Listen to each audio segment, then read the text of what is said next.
Greetings, this is Charles Darwin, and I'm speaking to you from La Jolla, California, from Torrey Pines State Park.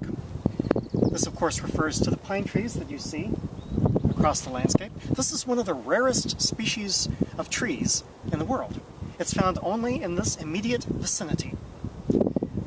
Now, why is it so rare, and what is special about it? Well, you'll notice many of the other plants around here are chaparral shrubs.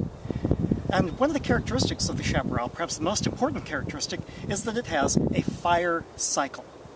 Every few decades, the chaparral is going to catch fire and burn. There's not really very much that you can do about it.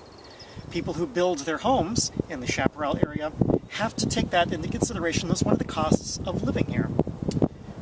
There's almost nothing to prevent it because you have dead wood, sometimes suffused with volatile chemicals that builds up and will catch fire almost inevitably. But the plants that live in the chaparral and some of the pine trees that live in nearby areas, such as the Torrey pine, are able to make use of that situation. They have taken what would otherwise be a natural disaster and turned it into a mechanism for survival, a type of survival that they can enjoy that many other plant species cannot.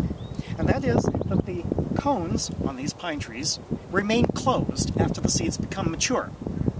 Then only after a fire passes through do the cones open up, drop the seeds out, and then immediately after the fire, before other plants have had a chance to invade and start to grow, these plants will germinate and you'll get baby Torrey pine seedlings growing up. This special set of conditions is just right for the Torrey pines, but isn't very good for other species. But because the circumstances are so special, that's why the pine is restricted to such a small area. That's one of the amazing things about evolution, is that it can fine-tune species to the local circumstances in which they find themselves.